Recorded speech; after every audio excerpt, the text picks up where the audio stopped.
할렐루야.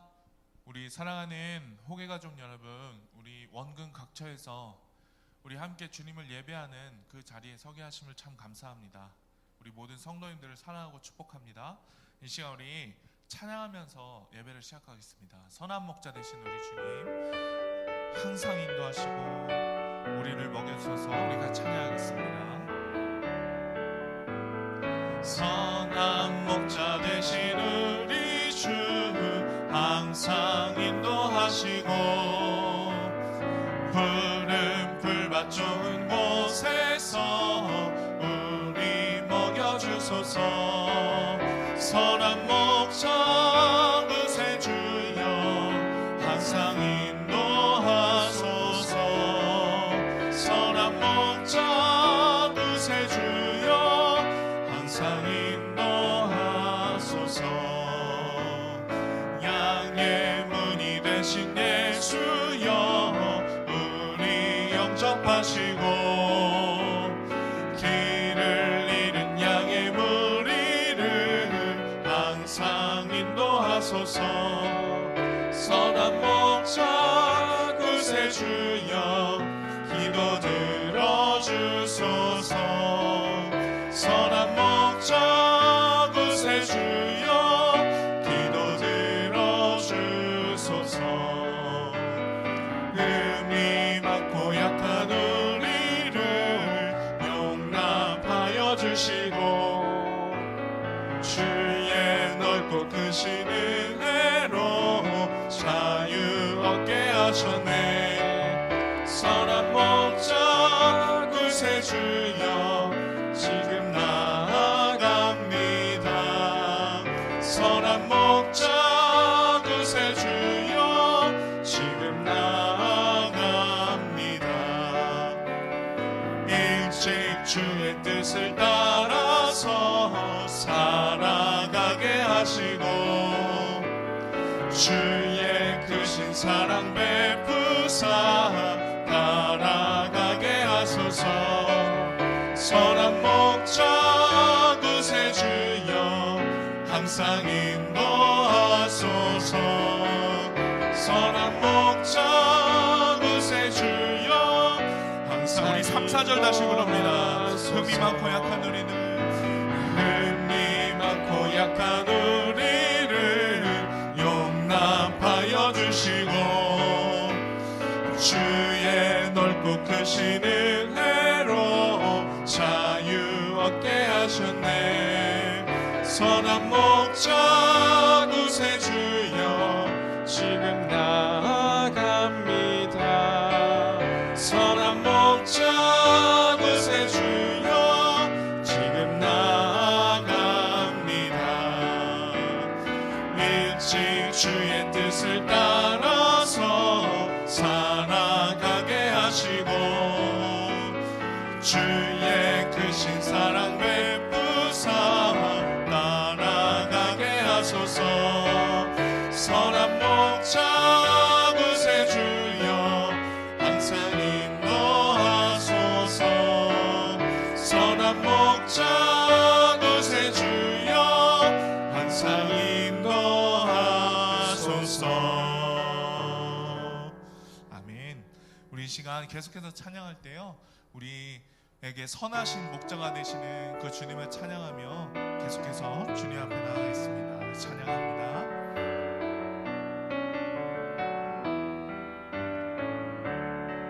선하신 목자, 선하신 목자 날 사랑하는 분 주 인도하는 곳 따라가리.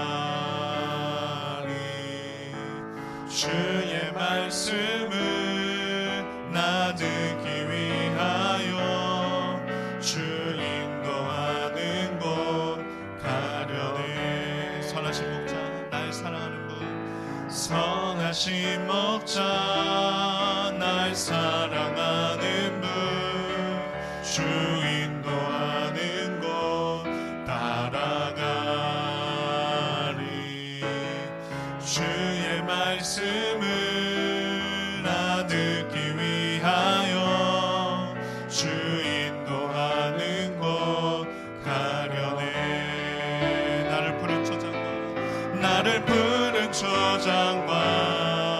쉴 만한 물가로 내 선하신 목자 날 인도해.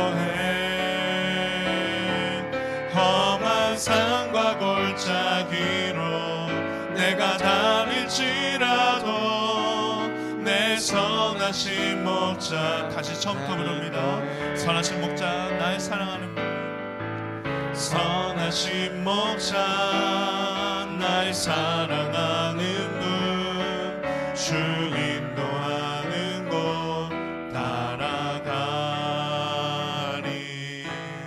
주의 말씀을 나 듣기 위하여 주 인도하는 곳 가려네. 선하신 목자, 선하신 목자 날 사랑하는 분, 주 인도하는 곳 따라가리. 주의 말씀을 나 듣기 위하여 주 인도하는 곳 가려네. 나를 푸른 초장과 쉴 만한 물가로 내 선하신 목자 날 인도해. 험한 산과 골짜기로 내가 달리지라도 내 선하신 목자. 나를 푸른 초장과 쉴 만한 물가로, 나를 푸른 초장과 쉴 만한 물가로 내 선하신 목자 날 인도해. 험한 산과 골짜기로 내가 다닐지라도 내 선하신 목자 날 인도해.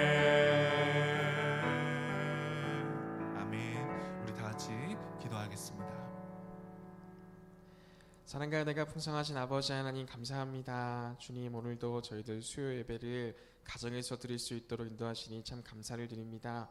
가정에서 예배하는 모든 성도들 마음 가운데에 주님 함께해 주시고, 이 시간 주님의 은혜가 또한 주님의 사랑이 가득 넘쳐나는 귀한 예배의 시간 될 수 있도록 주님께서 함께하여 주시옵소서.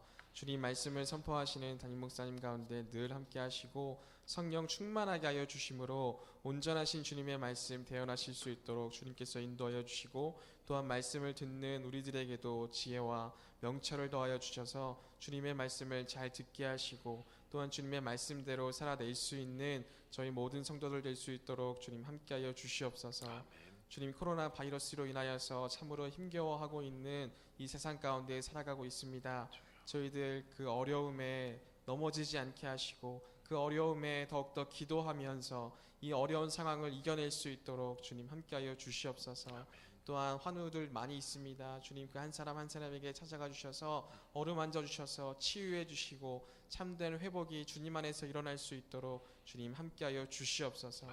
또한 주님, 우리 모든 성도들 어디에 있던지 간에 늘 주님의 사랑을 전하고 주님의 사랑을 나눌 수 있는 우리 호계교회 모든 성도들 될 수 있도록 주님께서 함께하여 주시옵소서. 이 모든 말씀 온전히 주님께 맡겨드리며 늘 선하신 목자 되신 우리 주 예수 그리스도의 이름으로 기도드립니다. 아멘.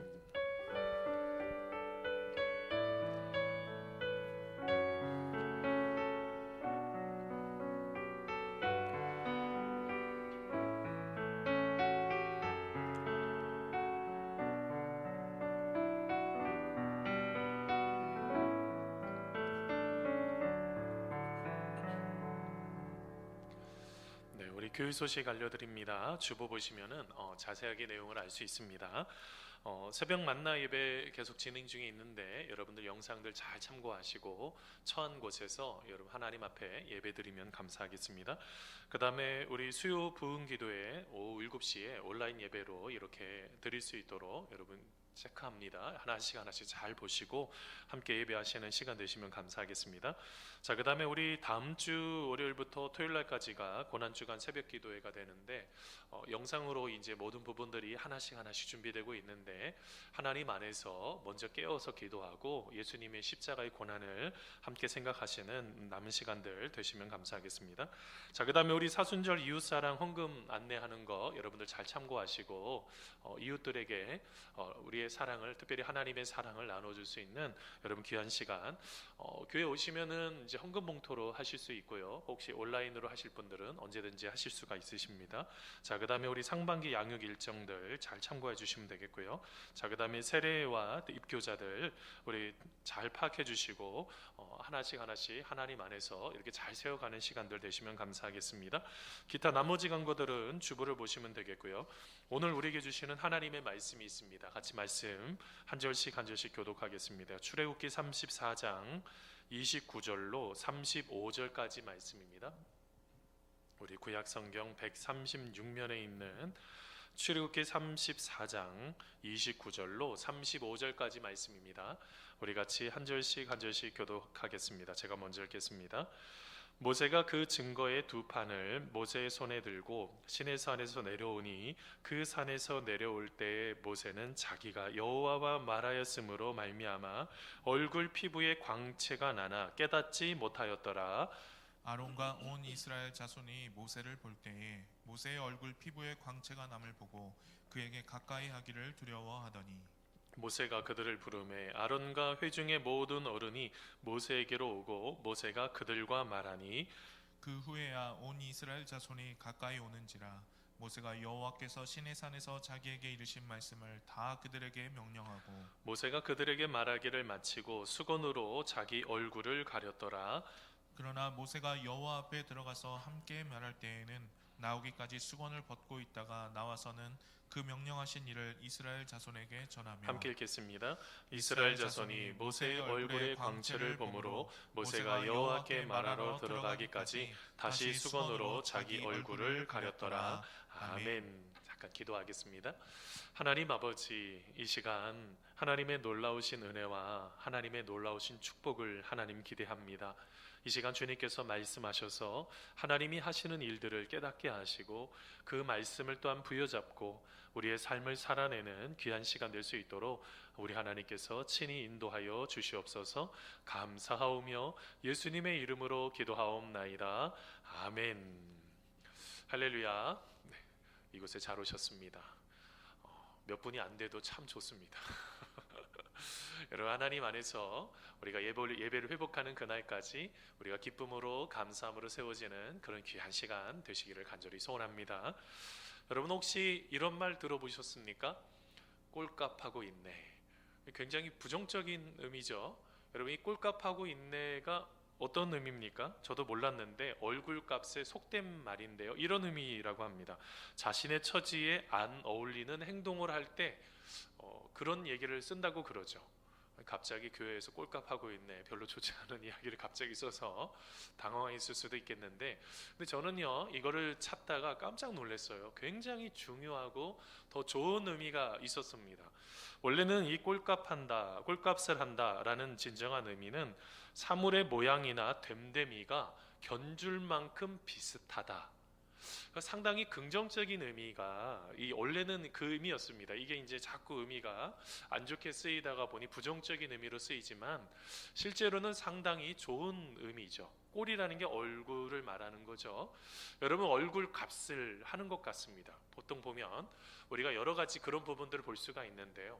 여러분, 얼마 전에 몇 해 전에 제가 신문에서 에세이를 하나 봤습니다. 그 제목이 뭘까요? 꼴값에 대한 이야기입니다. 이게 누구에 대한 이야기냐면 박상훈 사진작가에 대한 이야기예요. 이 박상훈 사진작가가요 바로 이분인데요. 인물을 전문으로 찍는 사진작가예요. 이분이 굉장한 분이더라고요. 이분이 찍었던 분들이 거의 많은 연예인들, 그리고 또 이 정치인들을 몇 사람을 찍었는데 이분들이 대통령이 돼버렸어요. 그래서 막 사람들이 이 박상훈 작가에게 묻습니다. 다음에는 차기 대통령 누구가 되겠냐? 막 이렇게 물을 정도로 아주 굉장히 인물 전문 사진 작가인데요. 여러분, 이분이 사진을 찍으면서 여러 가지 것들을 보지 않겠습니까? 어떤 얼굴들이 어떤 꼴이 참 예쁠까? 이런 부분들을 계속 연구를 하는 거 아니겠어요? 근데 여러분, 크게는 이 박상훈 사진 작가가 세 가지를 얘기한다고 그래요. 사람이 참 멋져 보이고 괜찮아 보이는 것들은 크게는 세 가지가 나타나는데요.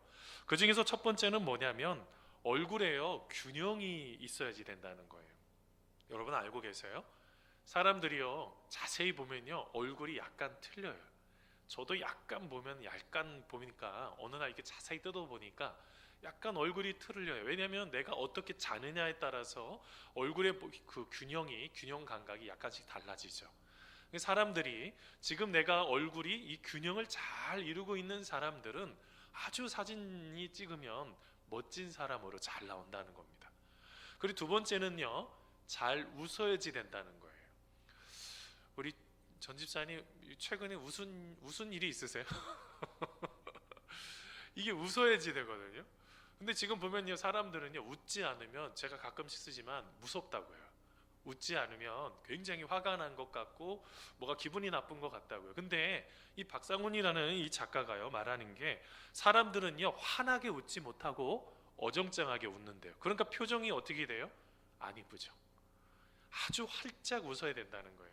어떤 분은 혹시 이렇게 주름살이 생길까봐 활짝 못 웃는 분도 계시지만 실제로는 활짝 웃는 얼굴이 굉장히 예쁜 얼굴이라고 합니다. 그리고 또 하나가 있는데요. 그 다음은요, 맨 마지막인데요, 자연스러움이라는 거예요. 자, 지금 여기 우리 조신영 목사한테 사진을 찍겠다고 그러면 자연스럽게 포즈를 할 수 있어요? 사람이 참 쉽지 않다고. 모르겠어요. 김선동 목사님은 좀 자연스럽게 할래나? 공전사님은 워낙 방송 활동을 해봐가지고 자연스럽게 찍을지 모르겠는데, 이게 이제 우리가 실제로는 이 자연스럽지가 않아요. 처음에 이 자연스럽게 표즈를 한다는 게 참 쉽지가 않습니다. 근데 이 세 가지가요, 균형을 이루면 상당히 예쁘고 멋진 얼굴들이 나온다고 그래요. 근데 여러분, 요즘요, 만들어진 미인들이 있잖아요. 여러분, 만들어진 미인들, V라인도 만들어지고 얼굴도, 코도, 얼마나 코가, 우리 동양인들은 좀 주먹코 같이 매부리 코가 정상인데 얼마나 코가 오똑한지 몰라요. 모르겠어요. 요즘 아이들 중에 태어나면서 그렇게 태어나는 아이들도 있는데, 그런데 제일 중요한 게, 근데 이 박상훈 작가가 보기에는 그런 사람들은 뭐가 좀 문제가 있는 거예요. 그런 사람들의 공통점이 뭔지 아세요? 웃지를 못한다는 거예요. 활짝. 그러면서 그런 분들은 볼 때마다 마음이 참 아프다는 거예요. 만들어진 아름다움이 아니라고 한다면 그 자체만으로도 다 멋지고 예쁜데 왜 그렇게 했을까에 대한 그런 글을 본 적이 있습니다. 여러분, 사람의 얼굴이요, 우리는요, 이 얼굴에 참 관심이 많습니다. 오늘 설교 제목이기도 한데요, 그리스도인의 얼굴이 있다고요. 그리스도인의 얼굴은 어떤 얼굴일까요? 여러분, 성경에는요, 여러분 잠언서 15장 13절에도 이 얼굴은요, 사람의 마음이 그대로 드러나는 것이다라고 말씀하고 있어요. 우리 같이 한번 잠언서 15장 13절 말씀입니다. 같이 한번 읽어보겠습니다. 시작. 마음의 즐거움은 얼굴을 빛나게 하여도 마음의 근심은 심령을 상하게 하느니라. 아멘. 마음이 아주 즐거우면 얼굴에도 어떻게 될까요? 빛이 난다고요. 그런데 마음이 근심이 있으면 어떻게 돼요? 얼굴로 그대로 다 드러나는 거예요. 왜 그럴까요? 얼굴은요, 사람의 오감이 다 드러나는 곳이기 때문에 그래요. 제가 만약 이 컵이 있습니다. 물이 조금 따뜻한데요, 찬물이면 제가 따뜻한 물을 요즘 좋아하는데 찬물을 딱 먹게 되면 어떻게 될까요? 얼굴이 차갑다는 얼굴에 탁 나타나죠. 우리가 눈으로 지금 보고 있는 시각과 그 다음에 내가 듣고 있는 청각, 그 다음에 내가 입으로 맡고 있는 미각, 그 다음에 여러 가지 그 모든 오감의 모든 감각들이 실제로는 다 얼굴로 나타나요. 그런데 오늘 말씀에도 잠언서 기자가 말하고 있는 것처럼 내가 근심하고 걱정하는 것들도 실제로 얼굴로 나타난다고요. 죄를 지으면 어떻게 될까요? 죄를 지었을 때 나타나는 얼굴이 있다고요. 그게 이제 볼 수 있는 게 예레미야애가 4장 8절 말씀인데요, 거기에 보면 이런 글이 있습니다. 이제는 그들의 얼굴이 숲보다 검고 그들의 가죽이 뼈들에 붙어 막대기 같이 말랐으니 어느 거리에서든지 알아볼 사람이 없도다. 이렇게 표현하고 있어요. 어떻게 됐다고요? 죄를 지었을 때, 범죄하게 되었을 때, 하나님 앞에 범죄하게 되었을 때 그들의 얼굴이 숯보다 더 검다는 거예요. 잠을 잘 못 잤다는 거죠. 잠을 잘 못 자니까 간이 해독작용을 하면서 잘 건강하게 해야 되는데 그렇게 하지 못하고, 그 다음에 뭐 식사나 제대로 할 수 있겠어요? 그래서 보면 근심과 걱정 있는 사람들은 얼굴이 점점점 수척해지고 좀 얼굴이 검해진다. 건강한 검은 걸 말고요, 햇볕에서 이렇게 건강하게 하는 것하고 말고, 아니 갑자기 사람이 수척해지고 막 이렇게 되면 어떤 문제가 생겼다는 거죠. 그뿐만이 아닙니다. 여러분, 우리가 잘 알고 있는 느헤미야도요, 어떻게 보면 그 이스라엘 백성들 참 어려운 이야기를 듣고 그의 마음에 근심이 있었죠. 그때 얼굴이 달라지는 것을 왕이 눈치채 버렸어요. 그게 바사의 수상궁에 있었을 때 왕이 한눈에 알아봤죠. 이렇게 말합니다. 느헤미야 2장 2절인데요. 우리 같이 한번 읽어보겠습니다. 왕이, 시작. 왕이 내게 이르시되 내가 병이 없거늘 어찌하여 얼굴에 수심이 있느냐. 이는 필연 내 마음에 근심이 있음이로다 하더라. 내가 크게 두려워하여. 아멘. 여러분, 왕을 섬기는 사람들은 밝은 표정으로 해야지 된다고요. 근데 벌써 왕이 어떻게 됐어요? 얼굴에 수심이 가득한 걸 눈치채 버린 거예요. 이거는 그 당시에는 죽일 수도 있는 것입니다. 아유, 어떻게 왕을 보는데 밝은 얼굴로 보지 않고 그렇게 수심이 가득한 얼굴로 봤어요. 두려워했잖아요. 이게 지금 느헤미야가 두려워하고 있거든요. 자기가 죽을까 봐. 근데 여기서 볼 수 있는 게 뭐예요? 얼굴에 그게 다 드러나는 거예요. 어떠세요? 행복하세요? 근심이 있죠? 이게 참 어려운 거예요. 우리 모두가요, 다 이렇게 마음에 갖고 있는 것들이 다 드러납니다. 근데 오늘 이제 말씀을 좀 보려고 하는데요, 오늘 말씀 속에 나타나는 모세의 얼굴이요, 굉장히 좀 뭐가 좀 다릅니다. 오늘 말씀을 보니까요, 모세가 이제 다시 증거의 두 판을 가지고 내려왔을 때 이스라엘 백성들이 모세의 얼굴을 보는데 뭐가 좀 다른 겁니다. 그게 이제 출애굽기 34장 29절 말씀입니다. 우리 같이 한번 읽어보겠습니다. 모세가, 시작. 모세가 그 증거의 두 판을 모세의 손에 들고 시내산에서 내려오니 그 산에서 내려올 때에 모세는 자기가 여호와와 말하였으므로 말미암아 광채가 나나 깨닫지 못하였더라. 아멘. 지금 오늘 말씀에 모세의 얼굴에 뭐가 나타나기 시작했다고요? 얼굴 피부에 광채가 나기 시작했다는 거예요. 광이 나기 시작해요. 막 어떤, 보통 보면 성화 보면 뒤에 이제 후광이 막 그려지죠. 어떤 그런 후광이 전혀, 근데 제일 중요한 거는 모세는 자기 자신과 자기 자신이 그걸 깨닫지 못했던 거예요. 근데 누구는 알아요? 이스라엘 백성들하고 아론 형은 다 알고 있는 거예요. 그게 30절에 나옵니다. 그 다음 절인데요, 같이 한번 읽어보겠습니다. 아론과 같이 읽습니다. 시작.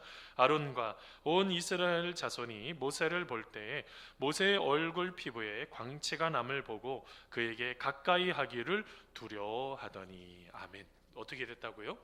아니, 옆에 있는 형제, 그 다음에 또 모든 이스라엘 백성들이 그 모습을 보고 두려운 거예요. 왜 두려웠을까요? 아니, 그냥 모세가 올라갔을 때는 잘 몰랐다고요. 이 잘 보셔야 됩니다. 지금의 맥락이 첫 번째 이스라엘 백성들이 송아지 형상을 만들어 놓고 하나님이다고 막 춤을 췄을 때 모세가 어떻게 됐어요? 하나님 급하게 내려가라고 했을 때 화가 났죠. 하나님 만들어 오신 그 십계명 두들판을 던져버려서 깨트려 버렸습니다. 근데 이번에는 이제 그 모든 것을 다 정리하고 다시 올라간 거예요. 그 전에는 모세의 얼굴에 광채가 났다는 이야기가 없었다고요. 근데 지금 두 번째로 갔을 때 갑자기 이런 일들이 나타나기 시작한 거예요. 이건 놀랍지 않습니까? 근데 왜 이런 일들이 일어나게 되었을까요? 우리가 한 가지 생각해야 되는 것 중에서 하나가, 여기에 놀라운 어떤 신비적인 것들이 하나가 있다는 거죠. 제가 사진 하나를 보여드리려고 그래요. 여러분 혹시 미켈란젤로 잘 아시죠? 미켈란젤로라는 아주 굉장한 여러분 조각가가 있는데요, 여러분 미켈란젤로가 만들었던 모세상입니다. 이 조각상의 이름이 모세상인데요, 여러분 모세의 얼굴 머리 쪽을 조금 보셔야 될 것 같아요. 얼굴을 보니까 그 머리에 뭐가 좀 났어요? 뿔이 났죠. 이 모세상 머리 위에 뿔이 있어요. 뿔. 좀 자세하게 나중에 이제 한번 인터넷에서 한번 찾아보시면 좋은데요. 여러분 이게 산 피에트로인 벤클리라는 성당에 있는 모세의 조각상입니다. 머리 위에요 뿔이 있어요. 이상하지 않습니까? 아니 모세 왜 머리에 뿔이 있냐는 거예요. 얼굴에. 아니 사람 얼굴에 뿔이 있는 경우는 뭐 보통 조금 뭐 악마를 상징한다든지 뭐 이럴 때나 좀 있는 건데 갑자기 모세의 얼굴에 뿔이 있는 거예요. 뭐가 있겠죠? 여러분 이게요 원래는 이 히브리어 때문에 그래요. 여러분 히브리어가요 이전에도 말씀드렸듯이 자음만 있어요. 우리 표현으로 말하면 기역, 니은, 디귿, 리을 이렇게 자음만 있어요. 그 모음이 없는 거예요. 우리 표현으로 아야, 어여, 오유, 우유 이렇게 할 때 쓰고 있는 모음이 없어요. 모음이 없으니까 어떻게 될까요? 모음을 어떻게 붙이느냐에 따라서 의미가 달라지는 거예요. 예를 들면 이 모음을 케렌이라는 모음을 케렌이라고 붙이면 이게 뭘로 익히는 거냐면 뿔이라고 익혀요. 근데 모음을 카랏이라고 붙이면 광채, 빛이라는 것으로 달라지죠. 그러니까 이 모음을 어떻게 쓰느냐에 따라서 뿔이 될 수도 있고 광채가 될 수가 있는 거예요. 히브리어가 그런 게 굉장히 많아요. 예전에도 어떤 히브리어를 봤더니 예를 들면 막 그런 거예요. 굉장히 음란 이런 뜻도 있지만 또 하나는 성이라는 아주 귀한 거룩한 할 때 그런 의미로도 쓰여지는 게 있어요. 모음 때문에요. 어떻게 된 거예요? 아까 모세상은 광채를 표현을 할 때 이 광채를 뿔로 표현을 해버렸어요. 아마 광채를 조각하면서 하기가 좀 어려워서 그럴 수도 있겠고 실제로는요 불가타라는 성경이 있어요. 불가타 성경에는요 뿔로 번역을 했습니다. 그래서 이 광채가요 뿔로 나타나니 사람들이 두려웠다. 그 다음에 뿔로 모세의 뿔이 있으니 사람들이 그 모습을 지켜보면서 그 뿔을 가렸다. 이렇게 번역을 하고 있어요. 그런데 원래 본질적인 번역은 광채라는 단어로 번역하는 게 더 맞는 것 같아요. 자 그런데 여기서 다시 본론으로 돌아가서 왜 모세의 얼굴에 광채가 나타나기 시작했느냐라는 거예요. 여기서 우리가 답을 하나 찾아야 돼요. 여러분 왜 모세의 머리에 모세의 전체적인 모습으로 표현할 수도 있을지 모르겠어요. 왜 모세의 얼굴에 광채가 났을까요? 우리가 여기서 한 가지 생각해 봐야 되는 것 같아요.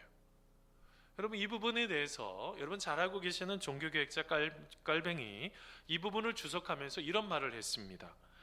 모세의 빛난 얼굴은 하나님과의 오랜 친교를 통해 나타난 광채인데 이것은 하나님의 영광의 광채가 모세의 얼굴에 나타난 것이며 이 광채는 하나님께서 모세에게 시내산에서 말씀하시면서 쏟으신 것입니다 라고 주석을 하고 있어요. 그러니까 지금 모세의 얼굴에 지금 나타나고 있는 광채가 어떤 광채라고요? 이게 그냥 단순한 게 아니라 하나님과 오랜 친교를 통해서 나타난 광채라는 거예요. 오늘 말씀에 모세가 하나님과의 만남이 없었다고 한다면 그 광채가 났을까요? 없었다는 거예요. 그리고 그 광채는 어떤 광채라고요? 바로 영광의 광채라는 거예요. 이 부분을 가지고요 고린도후서 4장 말씀을 보면 사도 바울이 고린도 교회에 보낸 편지에 보면 그 부분을 가지고 우리가 그리스도의 영광의 복음의 광채다 이렇게까지도 번역을 하고 있어요. 이게 무슨 말이에요? 한마디로 말하면 영광의 광채, 온전하게 이 모든 광채가 드러나려고 한다면 누구하고 아주 오랜 시간을 교제해야 된다고요? 하나님과 아주 오랫동안 교제를 해야 된다는 거예요. 제가요 참 많은 성도들을 만나게 됩니다. 많은 성도들을 만나게 되는데요 옆에 갔을 때 뭐 광채가 이게 후광이 막 드러나진 않지만 아주 하나님과 친밀한 사람들을 보면 그분 옆에만 섰어도 제 마음속에 그런 것이 제 마음속에 느껴질 때가 있어요. 뭐 광채가 보인다는 개념이 아니라 그분이 진짜 하나님의 은혜 가운데 살아가고 있구나라는 것들이 마음에 느껴질 때가 있어요. 왜 그럴까요? 하나님과 아주 오랫동안 친교하기 때문에 그렇다는 거예요. 저는 이 깔뱅이 주석이 참 맞다라는 생각이 들어요. 하나님의 말씀 안에 살아가고 있는 사람들은요 우리가 무엇인가를 살아가면 무엇인가를 또한 풀어갈 때 가장 중요한 것을 하나님을 가장 우선시 두고 있는 사람은 그 모든 것 속에서 마음이 얼마나 평안한지 몰라요. 여러분, 하나님의 빛이 있는 것 아니겠습니까? 우리 주님께서 이 땅 가운데 소금과 빛으로 살아갈 때 이 빛이 나는 인생이 되는 거예요. 누구 때문에요? 우리는요, 달과 같다고요. 달이 빛이 나려면 어떻게 해야 돼요? 태양을 통해서 달에게 비춰서 빛이 나는 거잖아요. 달이 자기 스스로 발광하는 게 아니라 태양이 있어야지만이 달이 빛나는 것처럼 우리의 인생에도 빛나는 인생, 그리스도인의 이 얼굴에 광채가 나는 인생이 되려고 한다면 어떻게 된다고요? 바로 예수님을 통해서 우리의 인생에 빛이 나는 것들을 경험해. 오늘 말씀에 모세가 하나님을 만남을 통해서 그의 인생이 빛이 나는 것처럼 우리의 인생도 예수님을 통해서 빛이 나는 그런 인생으로 살아가야지 된다는 것입니다. 이게 얼마나 중요한지 몰라요. 여러분, 사도행전 말씀에 강의한 적이 있습니다. 그때 강의하면서요, 기억나세요? 스데반 집사님이요, 돌에 맞아 죽었을 때, 스데반 집사님이 돌에 맞아 죽었을 때 어떻게 죽었습니까? 비참하게요? 아니에요. 그의 얼굴을 표현할 때 뭐처럼 표현했어요?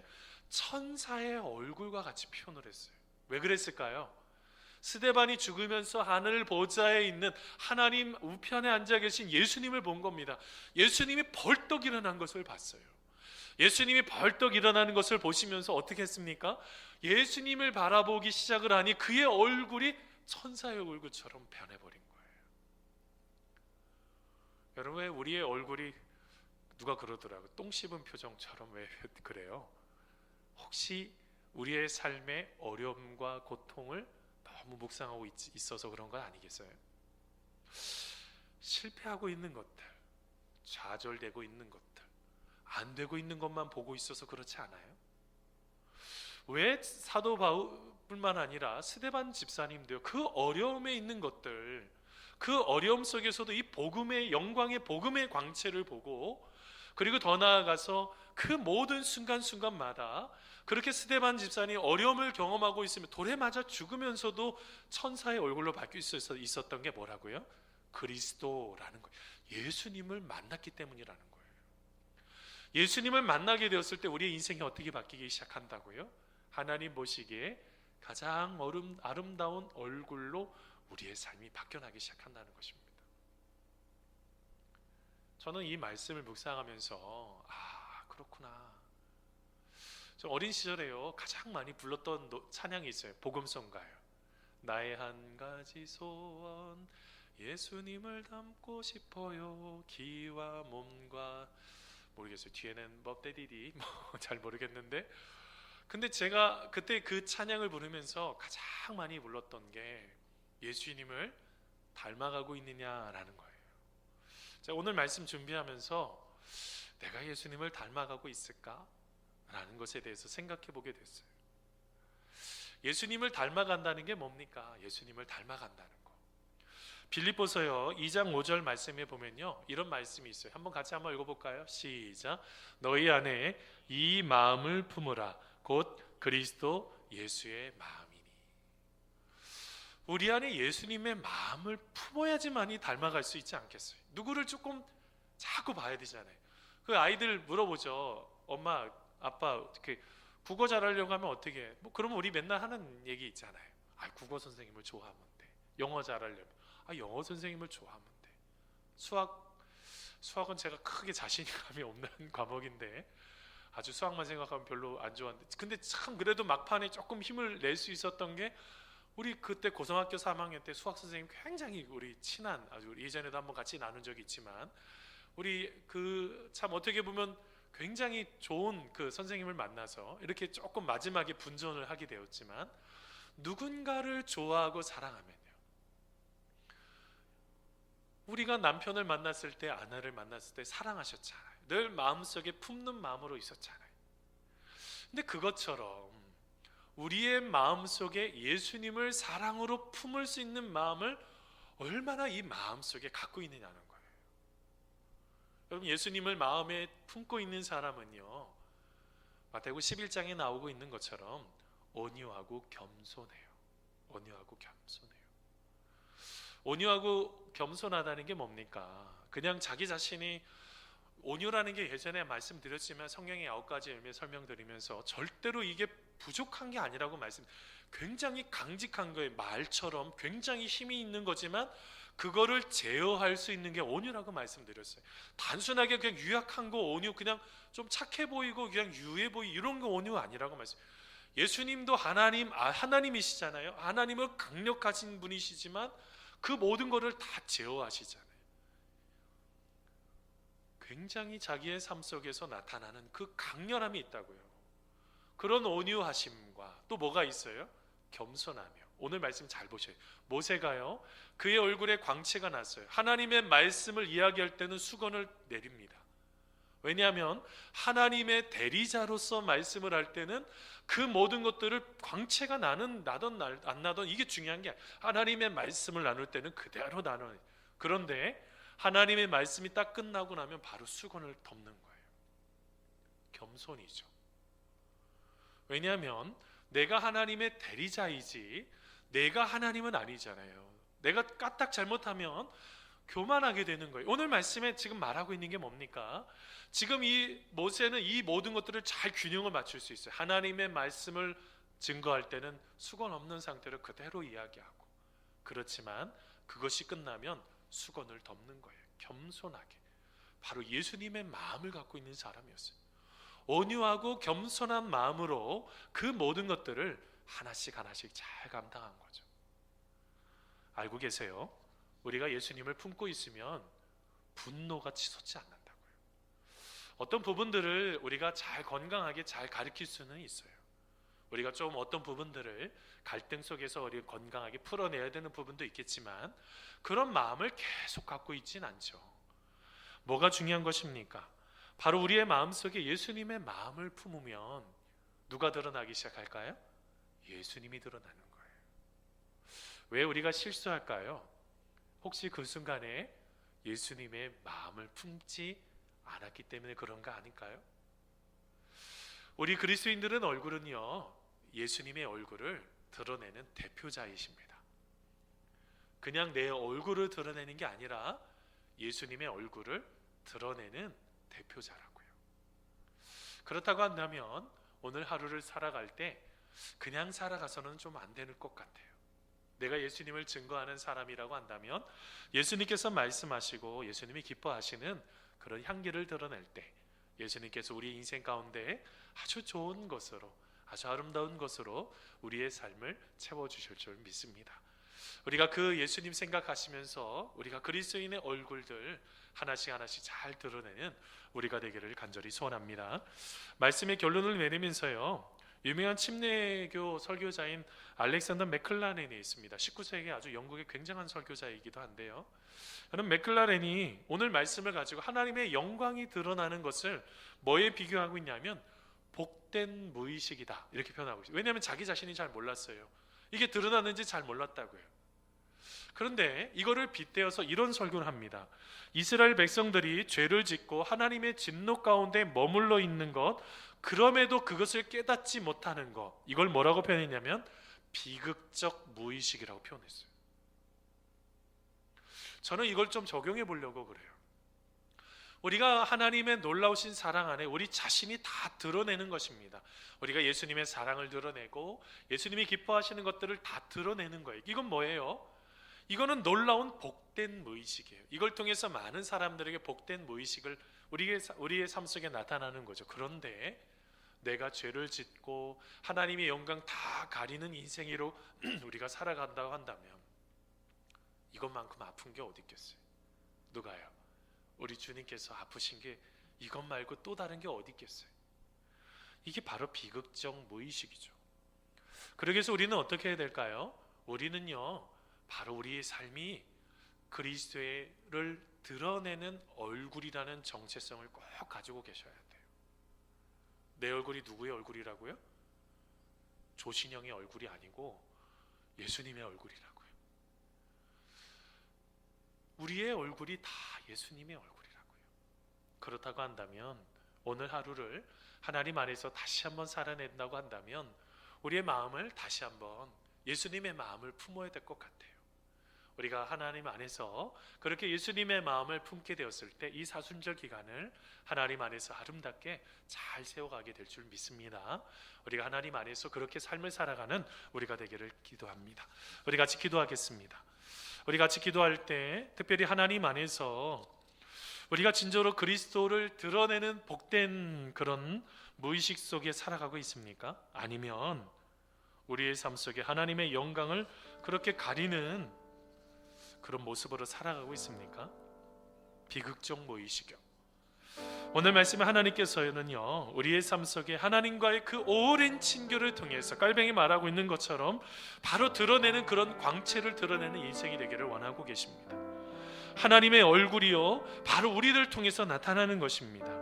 바로 이것이 하나님께 기쁨이 되고 하나님께 영광이 될 수 있는 그런 삶이 될 수 있도록, 그렇게 될 때요, 하나님께서 우리를 향해서 얼굴을 들어주셔서 진리의 광채가 나타나고 참된 평안이 나타나고 진리 안에 거하는 그런 은혜를 우리가 경험할 수가 있습니다. 하나님, 우리 안에 그런 은혜를 더하여 주십시오. 그리고 또한 우리 코로나 바이러스로 많이 어려워하고 있습니다.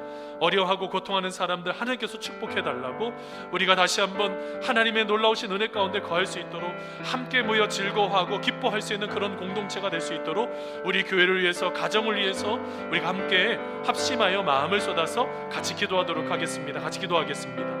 하나님 아버지, 우리의 모든 삶을 주님께서 주장하여 주시고 하나님의 놀라우신 그 은혜로 하나님 이끌어 주실 것을 믿고 하나님 진정으로 감사합니다. 하나님 아버지, 우리의 얼굴이 그리스도의 얼굴입니다. 우리의 얼굴이 예수님의 얼굴입니다. 우리의 모든 것이 예수님이 기뻐하시는 것입니다. 하나님 아버지, 우리가 다시 한번 주님 안에 거하는 그런 인생이 되기를 간절히 소원합니다. 날마다 하나님을 만나게 하시고 하나님의 도우심 가운데 거하게 하시고 하나님의 기뻐하심 속에 날마다 거할 수 있는 믿음의 귀한 삶이 될 수 있도록 인도하여 주시옵시고, 하나님 아버지, 이 시간을 통하여 우리가 예수님을 닮아 우리의 진정으로 온유함과 겸손함이 나타나 하나님 앞에 영광이 되고 많은 사람들에게 영광의 복음의 광채를 드러낼 수 있는 그리스도의 아버지 하나님의 놀라우신 그리스도의 얼굴로 우리의 삶을 살아갈 수 있는 믿음의 귀한 삶을 살아갈 수 있도록 아버지 하나님 인도하시고 붙잡아 주시옵소서. 하나님, 우리가 더욱더 하나님을 바라봅니다. 하나님, 우리가 더욱더 하나님을 사랑합니다. 하나님께서 친히 말씀하여 주시고 주님의 도우신 가운데, 주님의 역사신 가운데 우리 모두가 다 기쁨으로 감사함으로 세움받을 수 있는 믿음의 귀한 시간이 될 수 있도록 아버지 하나님 도와주시고 인도하여 주시옵소서. 하나님 감사합니다. 우리가 더욱더 하나님을 사랑하게 하시고 하나님의 말씀 안에 거하게 하시고 주님 안에 더욱더 승리할 수 있는 우리의 삶이 될 수 있도록 인도하여 주시옵소서. 하나님, 코로나 바이러스로 많은 사람들이 힘들어하고 있습니다.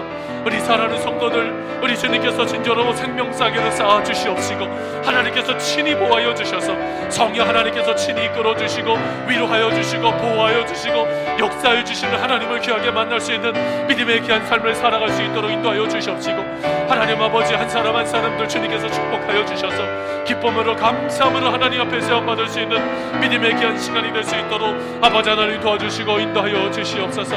하나님 사랑합니다. 우리가 더욱더 하나님을 사랑하게 하시고 특별히 아버지 하나님, 이 민족 가운데 아버지 이 시간이 길어지면서 많은 의료진들이 지쳐하고 있습니다. 저들을 긍휼히 여겨주시고 정부 관계자들 여러 모양으로 애쓰고 있는데 우리 주님께서 함께하여 주시옵시며, 특별히 아버지 하나님, 이제 며칠 후면 아버지 선거를 앞두고 있는데 아버지 우리나라를 잘 이끌어갈 수 있는 아버지 그런 아버지 국회의원들이 뽑혀질 수 있도록 아버지 하나님 도와주시고 인도하여 주시옵소서. 하나님, 이 시간 우리의 마음속에 간절한 기도 제목이 있습니다. 여러 가지 경제적인 문제로, 질병의 문제로, 우리의 삶 속에 우리 살아가는 자녀들의 문제로 아버지 하나님, 여러 가지 하나씩 힘들어하고 있는 살아가는 남편과 아내의 문제로 아버지 하나님, 우리가 마음을 다해서 쏟아하면서 기도할 때 하나님 이 모든 시간들을 잘 지나가게 하시고 하나님의 도우심 가운데 승리할 수 있는 믿음의 귀한 시간이 될 수 있도록 아버지 하나님 도와주시고 인도하여 주시옵소서. 하나님 감사합니다. 하나님 아버지 감사합니다. 하나님의 말씀 안에서 승리할 수 있는 믿음의 귀한 시간이 될 수 있도록 아버지 하나님 도와주시고 인도하여 주시옵소서. 하나님 감사합니다. 아버지 하나님 감사합니다. 하나님 역사하여 주시옵소서. 하나님 아버지, 우리가 40 이후부터는 자기의 얼굴에 책임을 져야 된다는 에브라임 링컨의 말처럼 우리가 40이 넘어가기 시작했을 때 내 얼굴 속에 가지고 있는 그 모든 것이 다 드러나는 것 아니겠습니까? 내가 가지고 있는 근심이 느헤미야처럼 드러나고 내가 죄악 가운데 꼭 빠져 있을 때 예레미야에 나타나고 있는 예레미야의 고백처럼 우리의 슬픔의 그 고백이 죄악 속에 있는 그 고백이 우리의 얼굴 속에 다 드러나는 것 아니겠습니까? 하나님은 우리의 얼굴 속에 참으로 마음의 거울과 같이 만들어 놓으셔서 우리의 모든 것들이 다 드러나게 되는데, 주님, 우리의 연약함들, 우리의 부족함들 바라보면 우리는 언제든지 넘어질 수밖에, 그리고 쓰러질 수밖에 없는 그런 인생입니다. 그렇지만 주님, 사도 바울이 빌립보서 2장 5절에 말씀하고 있는 것처럼 너희 마음에 이 마음을 품으라. 그리스도 예수의 마음이니. 우리가 다시 한번 예수님을 바라보고 우리가 예수님을 생각하는 그런 인생이 되기를 간절히 소원합니다.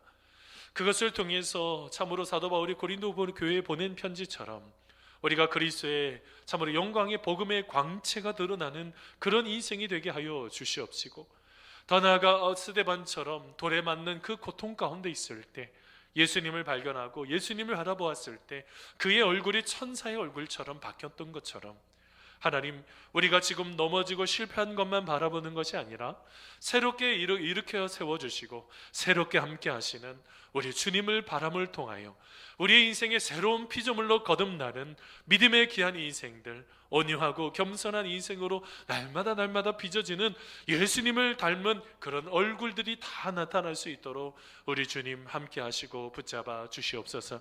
하나님 아버지, 이제 다시 한번 예수님과 함께 그 모든 것들을 바라보며 한 걸음 한 걸음 나아갑니다. 우리 주님께서 세밀하게 간섭하여 주시고 하나님 앞에 영광이 되는 놀라운 축복의 삶이 될 수 있도록 우리 주님 함께하여 주시옵소서. 감사하오며 예수님의 이름으로 기도하옵나이다. 아멘. 이제 축도함으로 예배를 마칩니다. 우리 기도할 때 늘 처한 곳에서 함께 기도하며 믿음으로 나아가는 우리가 되기를 바랍니다. 제가 축도하겠습니다. 이제는 예수 그리스도의 은혜와 하나님 아버지의 무한하신 사랑하심과 성령님의 교통교제 위로하심이 우리의 삶 가운데 함께 하시는 하나님, 놀랍도록 채워주시는 하나님 만나며 진정으로 다시 한번 그리스도의 얼굴이 나타나는 믿음의 귀한 삶으로 살기를 다짐하는 사랑하는 귀한 성도들 머리 위에, 그리고 우리가 꿈꾸는 일들과 우리의 가정과 직장과 교회와 이 민족 위에 이제로부터 영원토록 함께 하옵시기를 간절히 축원하옵나이다. 아멘.